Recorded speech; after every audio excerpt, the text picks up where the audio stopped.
इस लेक्चर में हम inverse of a function discuss करेंगे और इसको डायग्राम से भी देखेंगे। तो देखते हैं inverse of a function.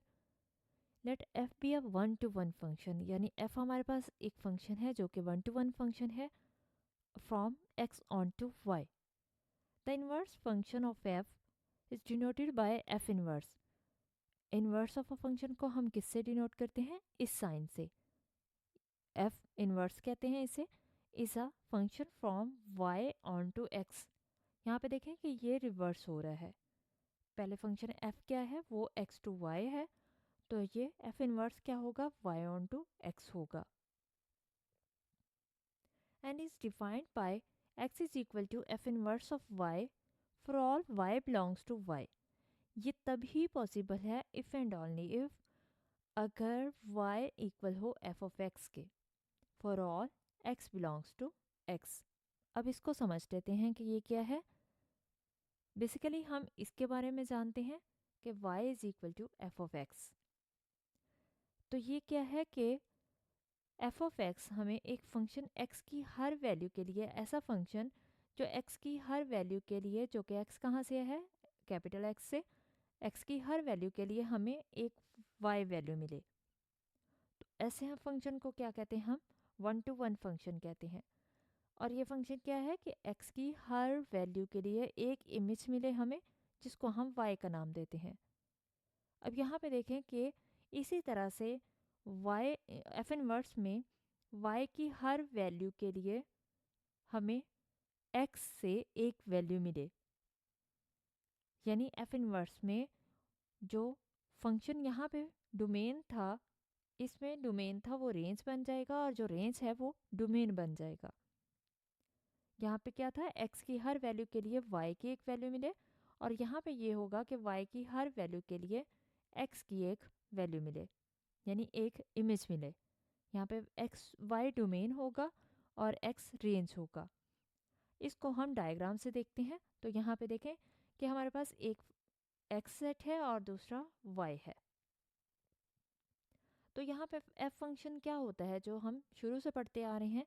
Basically F function क्या है? ये एक्स टू वाई है।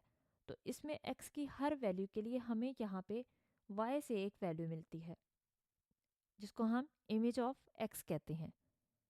तो यहाँ पे x के लिए, यहाँ पे f हमारे पास क्या होगा? f के लिए डोमेन, ये हमारे पास डोमेन होगा x, और रेंज हमारे पास y is equal to f of x होगा। यानी फंक्शन के तौर पे होगा y हमारे पास क्या होगी? रेंज होगी। और डोमेन क्या होगा? डोमेन यहाँ पे हमारे पास क्या होगी?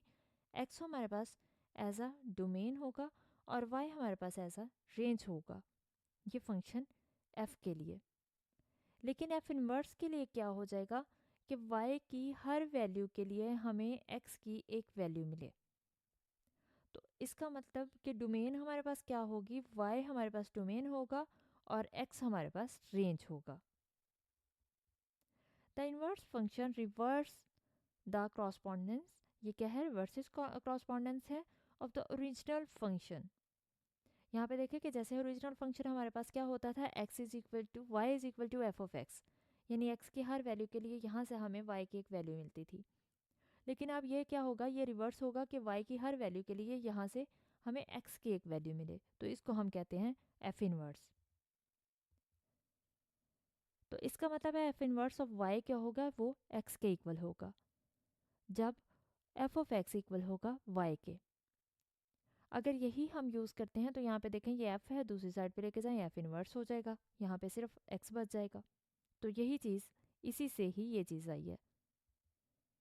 और अगर देखा जाए हमारे पास ये, अगर हम लिखते हैं f of x equal y के, तो इसका मतलब क्या होगा कि ये एफ इनवर्स हो जाएगा इधर जाके। तो ये क्या हो जाएगा? F inverse of y. जब हमारे पास एफ ऑफ एक्स होगा वाई के इक्वल, इसका मतलब एफ इनवर्स किसके इक्वल हो जाएगा? एक्स के इक्वल हो जाएगा, क्योंकि वाई की हर वैल्यू के लिए हमें एक्स की एक वैल्यू मिलेगी यहाँ से। तो इसका मतलब हम इनकी कॉम्पोजिशन एफ और एफ इनवर्स की कैसे फाइंड कर सकते हैं? अगर हम इसकी कॉम्पोजिशन लें तो f inverse of f of x equal होगा f inverse of f of x के। कॉम्पोजिशन की जगह हम ब्रैकेट लगा देते हैं। तो एफ ऑफ एक्स की वैल्यू क्या है? एफ ऑफ एक्स की वैल्यू है वाई। तो हमने यहाँ पे क्या लगा दिया? एफ ऑफ एक्स की जगह वाई लगा दिया। और एफ इनवर्स ऑफ वाई किसके इक्वल आ जाएगा, ये किसके इक्वल है, f inverse of y x के इक्वल। इसका मतलब f inverse of composition f of x किसके इक्वल है, एक्स के। अगर हम इसी तरह से एफ इनवर्स ऑफ वाई ले लेते हैं कॉम्पोजिशन, इसको सॉल्व करते हैं, तो ये क्या होगा, एफ कॉम्पोजिशन के लिए की जगह हम हमेशा ब्रैकेट लगाते हैं, एफ इनवर्स ऑफ वाई आ जाएगा। एफ इनवर्स ऑफ वाई की वैल्यू क्या है, वो हमारे पास एक्स है, तो इसका मतलब एफ ऑफ एक्स किसके इक्वल है, वाई के इक्वल है। तो यहाँ से क्या प्रूव हुआ कि इसका मतलब है कि अगर हम दोनों के बिटवीन कॉम्पोजिशन लेते हैं, कोई भी f inverse of x of और f of f inverse, f composition f inverse, तो ये आइडेंटिटी मैपिंग्स हैं on the domain and range of f and f inverse respectively. क्योंकि इन दोनों का क्या होगा, अगर हम इन दोनों की ही एफ और एफ इनवर्स की कॉम्पोजिशन लेते हैं तो ये हमारे पास एक आइडेंटिटी मैपिंग आएगी। तो इसका मतलब हमें इस डेफिनेशन में क्या समझ आया कि अगर x की हर वैल्यू के लिए यहाँ से y की एक वैल्यू मिले तो इसको हम कहते हैं कि ये सिंपल फंक्शन है। जबकि अगर y की हर वैल्यू के लिए, यानी जो रेंज है वो डोमेन अगर बन जाती है, तो y की हर वैल्यू के लिए अगर x की एक वैल्यू मिले तो उसको हम क्या कहते हैं, ये इन्वर्स फंक्शन है। तो ये हमारे पास डेफिनेशन थी इन्वर्स फंक्शन की।